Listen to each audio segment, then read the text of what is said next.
If you've just stumbled across this video and you're wondering who the hell I am to be giving out writing advice, that's fair. My name's Jack Howard and I'm a writer, a director, an actor, and editor. Stick an at the end of it and I'll give it a go. I've been making shorts and series and music videos for the past 10 years, mostly on the internet, so it doesn't really count. And I'm very much still learning. I'm not passing down this advice. Some of this stuff is still new to me, but it's helped me a lot, so I hope it helps you too. I'm going to be focusing specifically on screenwriting, so if that's not your thing, soz. And before we get started, I just want to let you know this video is sponsored by... We're doing a drum roll, are we? Okay. Surfshark VPN. Why did we do that? They are offering you 85% off with 3 extra months for free. Use the promo code Jack Howard and I'll leave the link in the description. Remember to give this video a thumbs up if you enjoy it and subscribe if you're into this sort of thing. You'll get more of my face. Tip number 1, write what you know. Oh yeah, very original, Jack. Yeah, we've never heard that one before. I know this phrase gets thrown around a lot, but I think it's been taken way too literally. It doesn't mean that you have to write something that's naturalistic or based on your own life. It doesn't mean that you can't use your imagination. I think one of the biggest arguments that people say against write what you know is, well, what about sci-fi?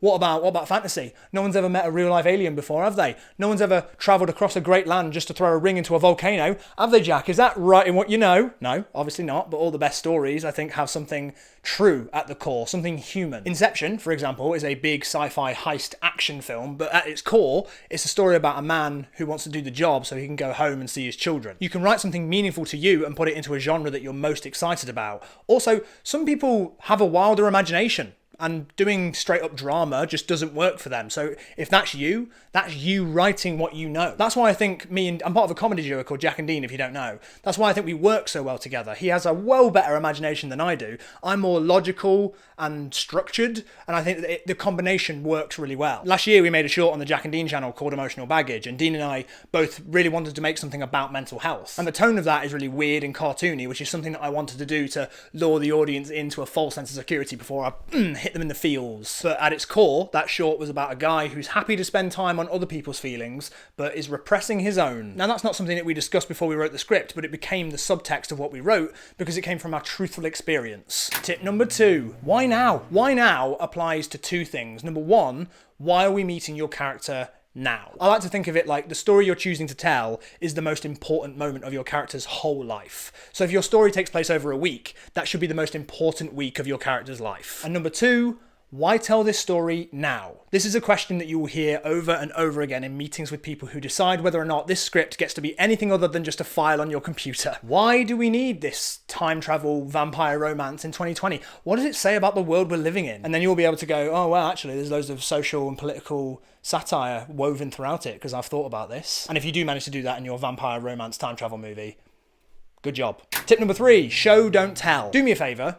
If you ever want to show a character is upset or stressed, don't have them just go into a bathroom and splash water on their face. Can we just retire that, please? Who has ever really done that? But the idea of it is good. You want to show that your character is feeling something rather than them explaining it. You can't just have your characters announce how they feel. That makes me feel angry! So if your character is stressed out or angry, think about you or someone close to you. What do they do in those situations? What does it tell us about them? If they find a secret pack of cigarettes or they reach for a bottle of whiskey but then they hesitate, I mean, those are bad examples, but it tells you something about them. For a perfect example of how to do this, I really recommend Little Miss Sunshine. Every character in that is so well drawn. Every action, every piece of dialogue is telling you something about them. Not a single moment is wasted. I think I'm going to do like a proper analysis of Little Miss Sunshine because I love it so much and I just want to talk about it more. So look forward to that. Subscribe. Tip number... Where are we at? 4, conflict. All story is about conflict. At its most basic, it's what does your character want and what's in the way of them getting it. You throw obstacles at them and then the choices that they make to overcome those obstacles is what defines the character. I genuinely think that that's why we get a lot of crime shows. It's a very simple trajectory to understand. Detective wants to catch the killer. And in those stories, the characters are very archetypal. It's good versus evil reimagined as a detective and a criminal. A good example of this, not to be a stereotype of my gender, age and race, but The Dark Knight. Any excuse. The Joker and Batman are not people, they are symbols. Aaron Sorkin said something that, I'm going to butcher this quote, but he said something like, it's easy to get people and characters confused because they look alike. And I like that so much because it's acknowledging that everything in your story is just a tool to convey an idea. And that idea might work best in the form of a character or a place or an action sequence or a piece of music, a colour, it doesn't matter. The Joker is like the shark in Jaws. He cuts through the film, showing up whenever he needs to challenge and try and corrupt Batman. Tonight you're gonna break your one rule. And through the choices that Batman makes, it defines who he is. The Dark Knight.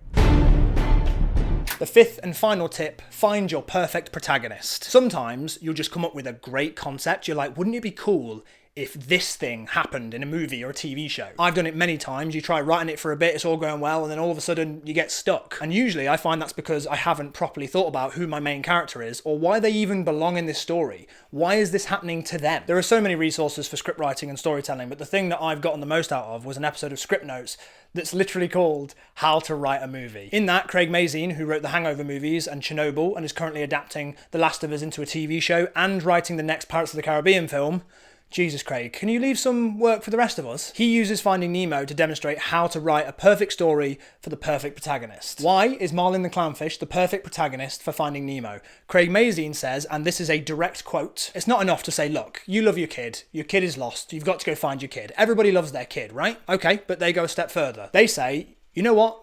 There's no mum in the picture. Mum died, it's just you, you're a single dad, you're the only parent, you've got to go find your kid." No, that's not enough. How about this? How about your wife and all of your other children were eaten in front of you because you couldn't protect them? And the only kid you have left out of all of that, the only memory you have of your wife and your happy life before is one tiny egg. One kid. And that's still not enough. And that's why Pixar is so amazing, because they know that the further they went, the more that we would feel in the end. It's not enough that he only had one kid. When he looks at that little egg, he can see that the one kid he has left is disabled. He has a bad fin. Now it's enough. Isn't that amazing? Doesn't that perfectly describe why stories work? We understand now why he's so protective. It almost seems impossible not to be, which makes his character arc so much more powerful. Use that formula and apply it to your own stories. Are you torturing your characters enough?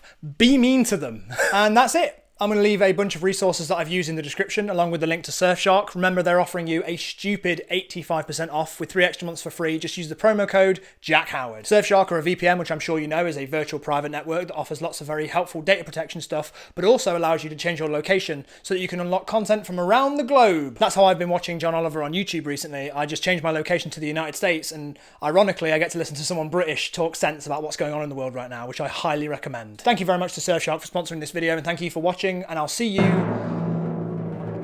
Bye.